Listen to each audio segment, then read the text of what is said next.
सभी छोटे बड़े श्रोताओं को सुनीता भटनागर का प्यार भरा नमस्कार।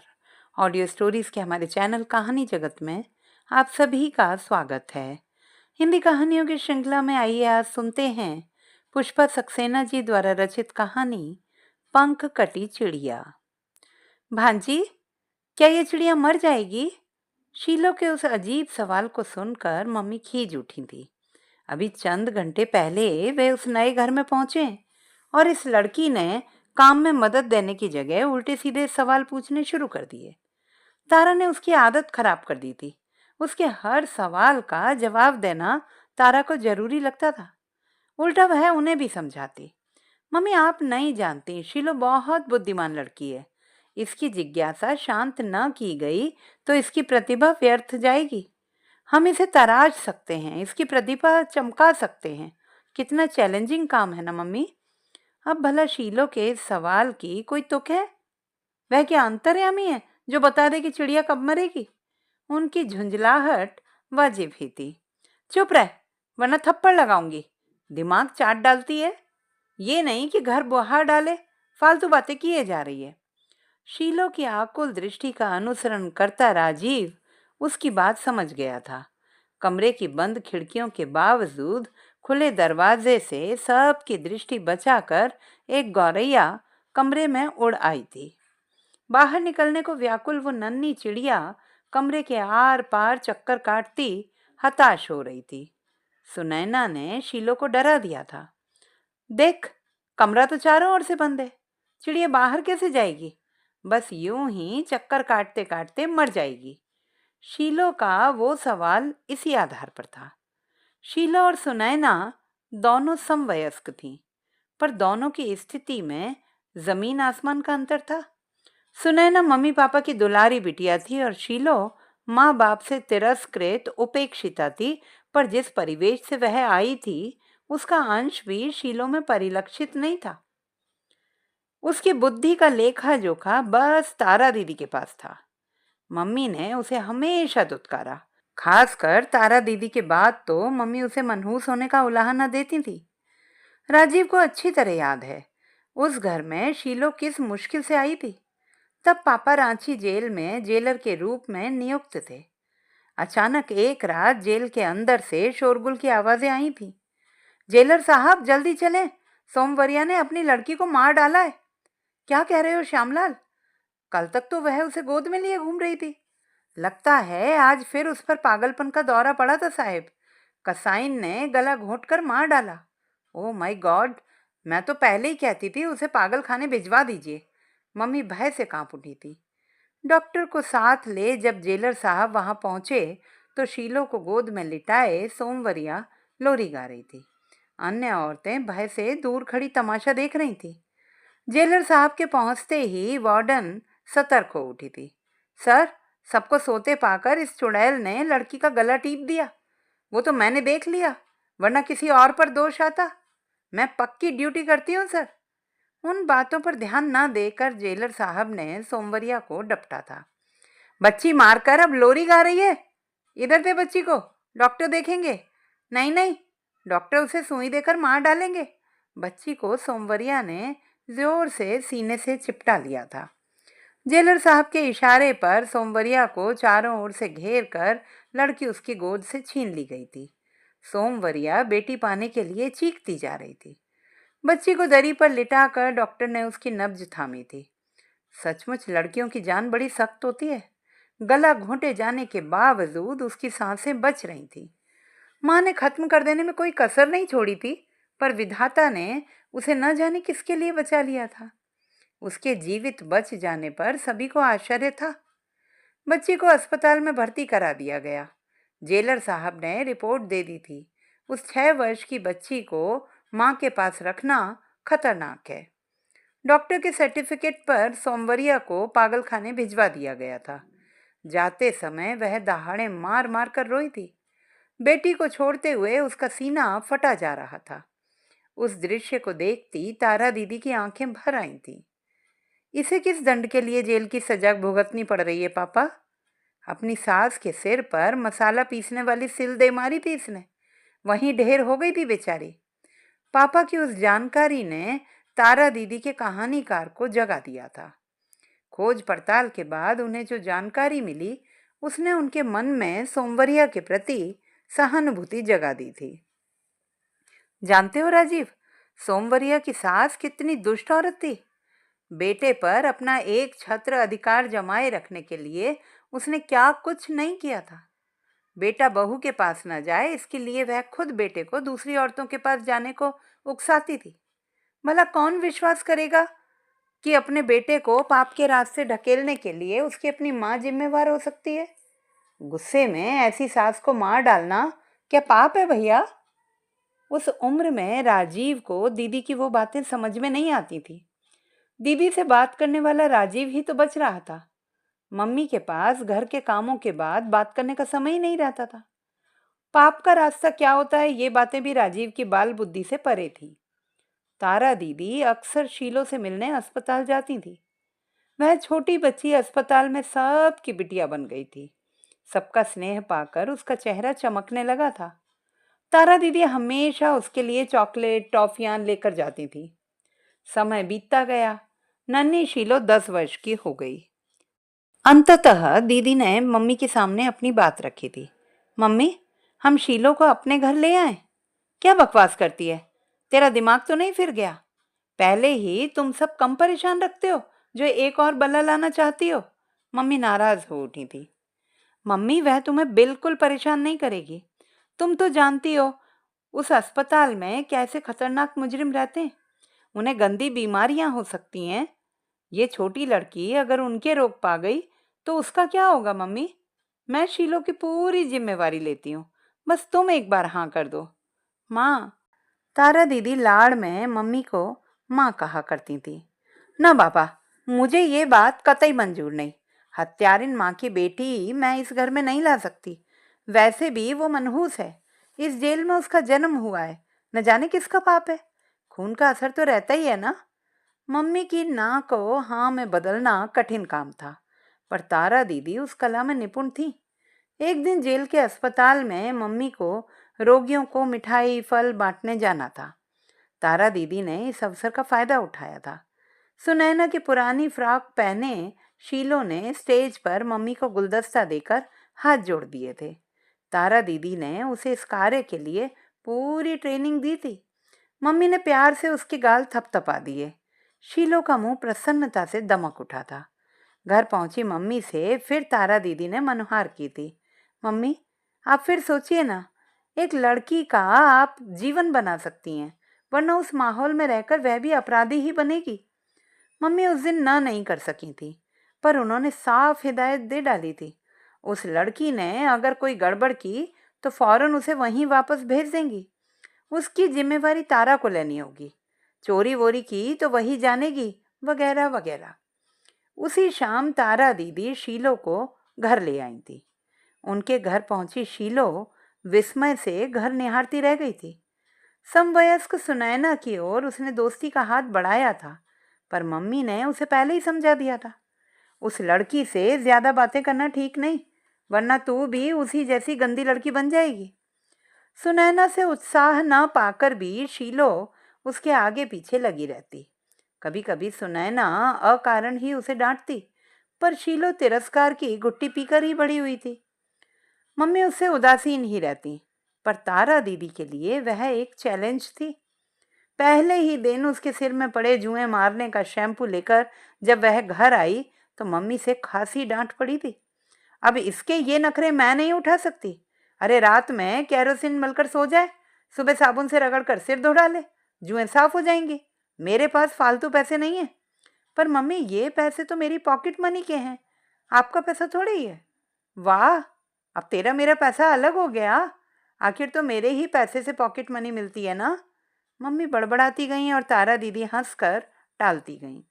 2-3 दिनों में ही शीलो का चेहरा निखर आया था।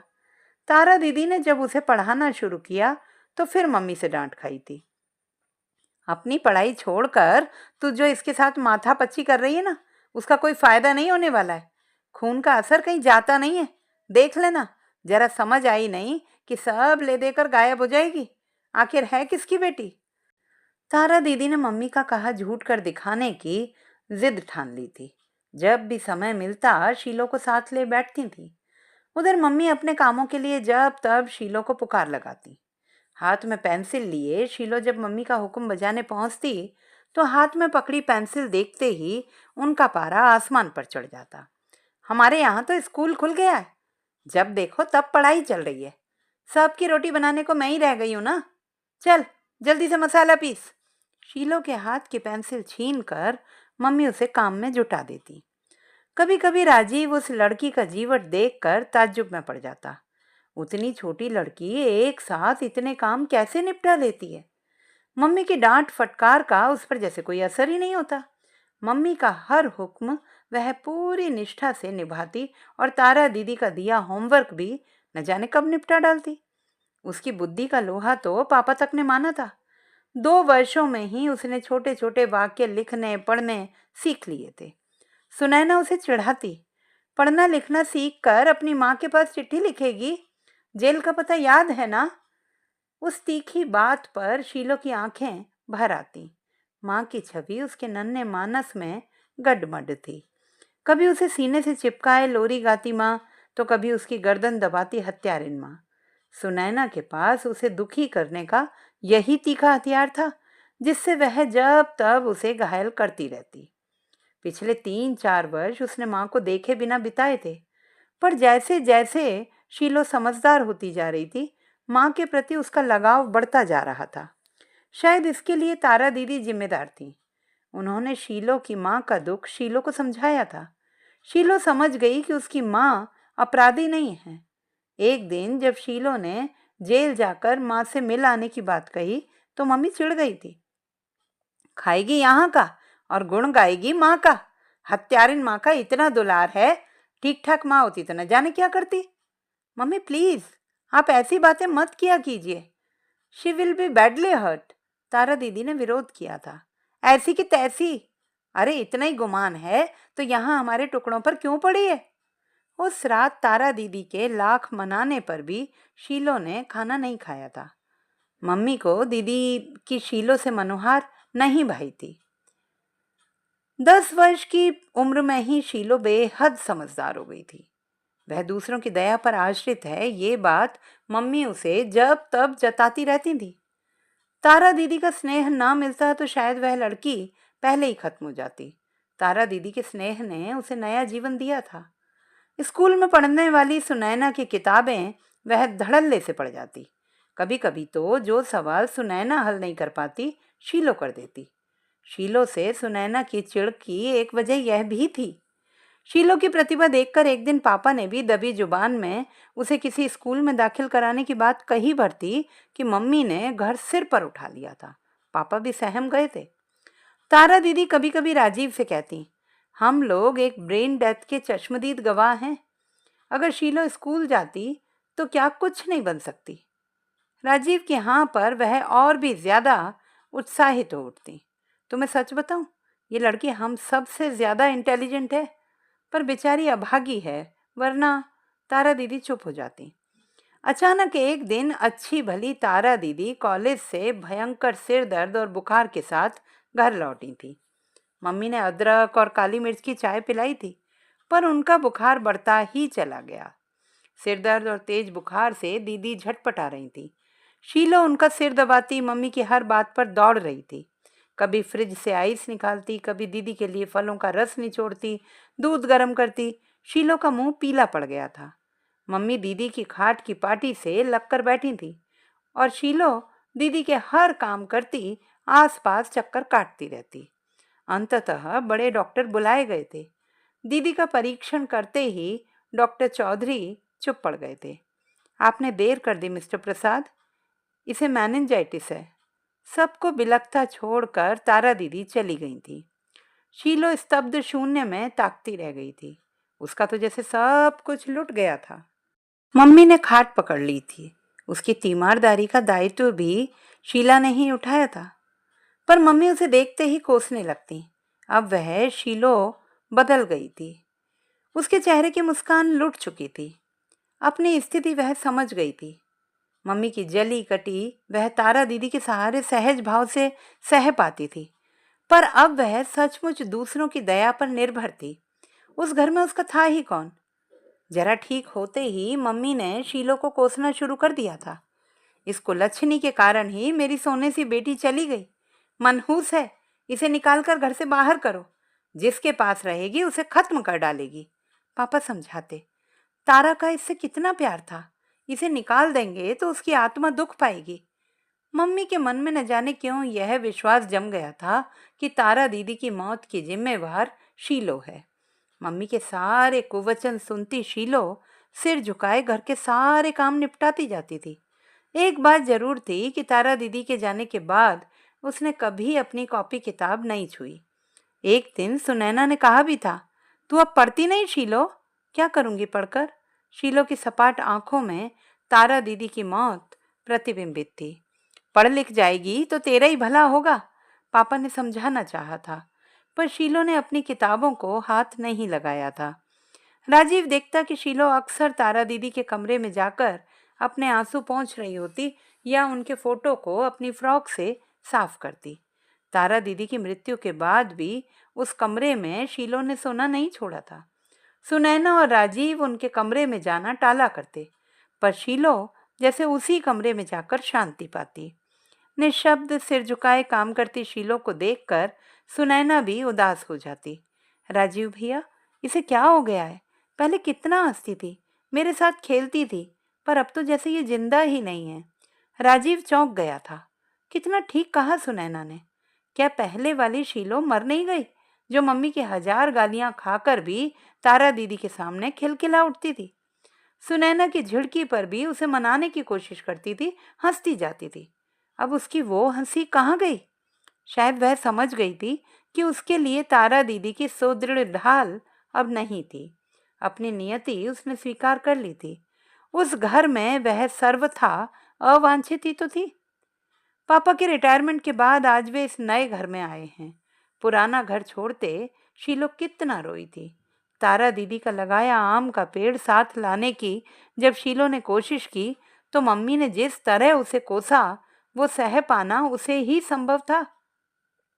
खबरदार जो उस पौधे को हाथ लगाया, उसे यहीं रहने दे। तेरी छाया से दूर रहकर जी तो जाएगा, वरना तारा की तरह वो भी। मम्मी ने आंचल आंखों से लगा लिया था। बुत बनी शीला को देखकर सुनैना को तरस आ गया था। क्या मम्मी, आप बेकार ही शीलो को डांटती रहती हैं। तारा दीदी को तो भगवान जी ले गए। चुप रह, बड़ी आई इसकी हिमायत करने वाली।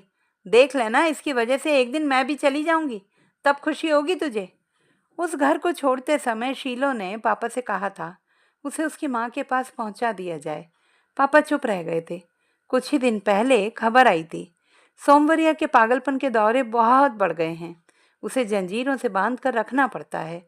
शीलो से बस उन्होंने यही कहा था, तेरी माँ को इलाज के लिए बाहर के अस्पताल में भेजा गया है, ठीक होते ही पहुंचा दूंगा। क्या हुआ अम्मा को? शीलो की बड़ी बड़ी आंखों में चिंता उभर आई थी। राजीव ने पापा से सब कुछ जान सुन लिया था। शीलो को उसके पिता के पास भी तो भेजा जा सकता है ना पापा? उसका कोई पता तो आपके पास होगा ना?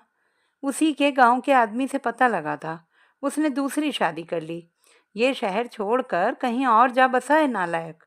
बेटी को जेल में सड़ने को छोड़कर खुद मौज उड़ा रहा है। सोमवरिया ने अपराध तो गुस्से में किया, उसके साथ ज्यादती की गई थी, फिर क्यों उसे ये दंड दिया गया पापा? कानून हर बात को सबूत के आधार पर देखता है। सास के सिर पर उसने पत्थर मारा, ये सब ने देखा, पर क्यों मारा इसकी गवाही कौन देता? आप उसके लिए कुछ नहीं कर सकते पापा। करता, जरूर कर सकता था। उसके अच्छे व्यवहार के लिए सजा कम करने की बात कहता, पर पति और सास के व्यवहार ने उसे इस कदर तोड़ दिया कि वह अपना आपा ही भुला बैठी। पहले आवेश में चीखती चिल्लाती रही, उसके उस आक्रोश को पागलपन कहा गया, और अब वह सचमुच पागल है। सोमवरिया की उस स्थिति में पापा भी कुछ कर पाने में असमर्थ थे। इस घर में आई शीलो ने अचानक अपने उस अजीब प्रश्न से राजीव को चौंका दिया था।